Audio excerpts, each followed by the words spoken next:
ചെറുപയർ കൊണ്ട് ഇൻസ്റ്റൻ്റ് ആയിട്ട് ചെയ്യാൻ പറ്റുന്ന നല്ല ക്രിസ്പി ആയിട്ടുള്ള ഒരു ദോശയുടെ റെസിപ്പി ആയിട്ടാണ് വന്നിട്ടുള്ളത്. നമുക്ക് ഇതിൻ്റെ മാവ് അരച്ച് വെച്ചതിന് ശേഷം റെസ്റ്റ് ചെയ്യേണ്ട ആവശ്യമൊന്നുമില്ല. ഒരു 10 മിനിറ്റ് കൊണ്ട് തന്നെ നമുക്കിത് ദോശ ചുട്ടെടുക്കാം. അപ്പോൾ അതെങ്ങനെ ഉണ്ടാക്കാമെന്ന് നോക്കാം. അപ്പോൾ അതിനായിട്ട് ഒരു ബൗളിലേക്ക് 1 കപ്പ് ചെറുപയർ ഇട്ട് കൊടുക്കുന്നുണ്ട്. ഇനി ഇതിൻ്റെ കൂടെ തന്നെ ഒരു 1/2 കപ്പ് പച്ചരിയാണ് ഇട്ട് കൊടുക്കുന്നത്. ഏത് ടൈപ്പ് പച്ചരിയും എടുക്കാവുന്നതാണ്. ഇനി ഇത് രണ്ടും നന്നായിട്ടൊന്ന് ആദ്യം ഒന്ന് കഴുകിയെടുക്കണം. ഞാനിപ്പോൾ ഇത് കഴുകിയെടുത്ത് വന്നിട്ടുണ്ട്. ഇനി ഇതിലേക്ക് വെള്ളം ഒഴിച്ചു കൊടുത്തിട്ട് ഇതൊരു 4 മുതൽ 6 മണിക്കൂർ വരെ ഒന്ന് സോക്ക് ചെയ്തെടുക്കണം. ഇപ്പോൾ രാത്രിയൊക്കെ സോക്ക് ചെയ്ത് വെക്കുകയാണെങ്കിൽ നമുക്ക് രാവിലെ എടുത്തിട്ട് അരച്ചെടുത്താൽ മതി. ഞാനിപ്പോൾ രാത്രിയാണ് ഇത് സോക്ക് ചെയ്യാനായിട്ട് വെച്ച് കൊടുക്കുന്നത്. നമുക്കിതൊന്ന് മൂടി വെച്ച് കൊടുക്കാം. ഇപ്പോൾ 6 മണിക്കൂർ കഴിഞ്ഞിട്ടുണ്ട്. അരിയും ചെറുപയറൊക്കെ നന്നായിട്ട് കുതിർന്ന് വന്നിട്ടുണ്ട്. ഇനി ഇതിൻ്റെ വെള്ളമൊക്കെ ഒന്ന് കളഞ്ഞിട്ട് നമുക്കിത് മിക്സിയുടെ ജാറിലേക്ക് ഇട്ട് കൊടുക്കാം.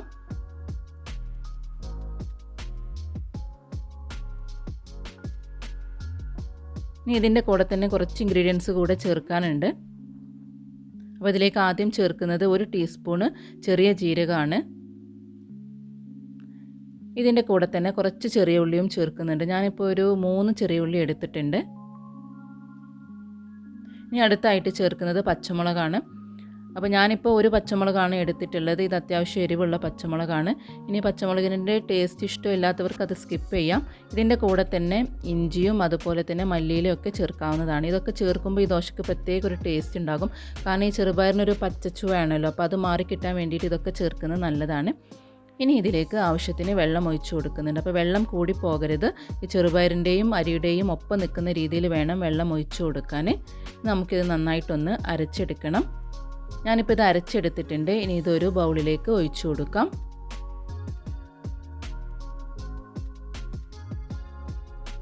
അപ്പോൾ ഇതിൻ്റെ കൺസിസ്റ്റൻസി എന്ന് പറയുന്നത് ഇതാണ്. അധികം ഓവറായിട്ടുള്ള കട്ടിയുള്ള എന്നാലോ ലൂസും ഇല്ലാത്തൊരു രീതിയിലാണ് നമുക്ക് കിട്ടേണ്ടത്. ലൂസാക്കി എടുക്കരുത്. അപ്പോൾ നമുക്ക് ദോശ നന്നായിട്ട് കിട്ടില്ല. ഇപ്പോൾ ഇതിൽ കണ്ടോ നന്നായിട്ട് ബബിൾസൊക്കെ വന്നിട്ടുണ്ട്. നമ്മളിതിലേക്ക് ഈസ്റ്റോ ബേക്കിംഗ് സോഡയോ ഒന്നും ചേർത്തിട്ടില്ല. അല്ലാതെ തന്നെ നല്ല ബബിൾസൊക്കെ വന്നിട്ടുണ്ട്. നമ്മളിതിലേക്ക് ഉപ്പ് ചേർത്തിട്ടില്ല. അപ്പോൾ ആവശ്യത്തിനുള്ള ഉപ്പ് ചേർത്ത് ഇതൊന്ന് മിക്സ് ചെയ്തെടുക്കാം. അപ്പോൾ ഈ ദോശക്കുള്ള മാവ് റെഡി ആയിട്ടുണ്ട്. ഇനി നമുക്കിത് റെസ്റ്റ് ചെയ്യാനൊന്നും വെക്കേണ്ട. പെട്ടെന്ന് തന്നെ നമുക്ക് ദോശ ചുട്ടെടുക്കാം. അപ്പോൾ നമുക്ക് നോൺ സ്റ്റിക്ക് പാനിലോ അതല്ലെങ്കിൽ ഇരുമ്പിൻ്റെ പാനിലോ ഒക്കെ ദോശ ചുട്ടെടുക്കാം. ഞാനിപ്പോൾ ഒരു ഇരുമ്പിൻ്റെ പാനിലാണ് ദോശ ചുട്ടെടുക്കുന്നത്. അപ്പോൾ ആദ്യം കുറച്ച് വെള്ളം ഒന്ന് സ്പ്രെഡ് ചെയ്ത് കൊടുത്തിട്ടുണ്ട്. ഇനി ഇതിലേക്ക് ഓരോ തവി മാവ് ഒഴിച്ചിട്ട് നമുക്ക് ദോശ ചുട്ടെടുക്കാം.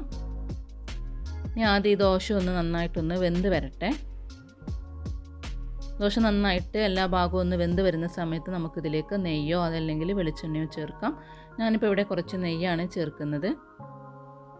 എന്നിട്ട് വീണ്ടും ഒന്ന് മൊരിയിച്ചെടുക്കണം.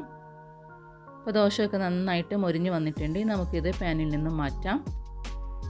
നല്ല ക്രിസ്പി ആയിട്ടുള്ള ദോശയാണ്. നിങ്ങൾക്ക് കാണുമ്പോൾ മനസ്സിലാകുന്നുണ്ടാകും. വളരെ സിമ്പിളായിട്ട് തന്നെ നമുക്കിത് ചെയ്തെടുക്കാനും പറ്റും. അപ്പോൾ ഇതിൻ്റെ കൂടെ നമുക്ക് ചട്നിയോ അതല്ലെങ്കിൽ സാമ്പാറൊക്കെ കൂട്ടിയിട്ട് കഴിക്കാവുന്നതാണ്. അതല്ലെങ്കിൽ നല്ല മീൻ കറിയും ചിക്കൻ കറിയൊക്കെ കൂട്ടിയിട്ട് കഴിക്കാവുന്നതാണ്. ഇനി ഇതേ രീതിയിൽ തന്നെ നമുക്ക് ബാക്കിയുള്ള മാവ് വെച്ചിട്ടും ദോശ ചുട്ടെടുക്കാം.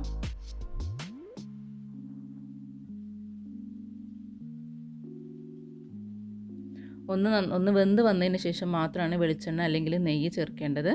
നന്നായിട്ട് പിന്നെ വീണ്ടും ഒന്ന് മൊരിച്ച് കഴിഞ്ഞാൽ നമുക്കിത് പാനിൽ നിന്ന് മാറ്റാം. അപ്പോൾ എല്ലാവർക്കും റെസിപ്പി ഇഷ്ടമായി എന്ന് വിശ്വസിക്കുന്നു. അപ്പോൾ എല്ലാവരും ട്രൈ ചെയ്ത് നോക്കി ഫീഡ്ബാക്ക് അറിയിക്കണം. ഇഷ്ടപ്പെട്ടാൽ നമ്മുടെ ചാനൽ സബ്സ്ക്രൈബ് ചെയ്യാനും ലൈക്ക് ചെയ്യാനും മറക്കരുത്. വീണ്ടും മറ്റു റെസിപ്പിയുമായിട്ട് കാണാം. താങ്ക്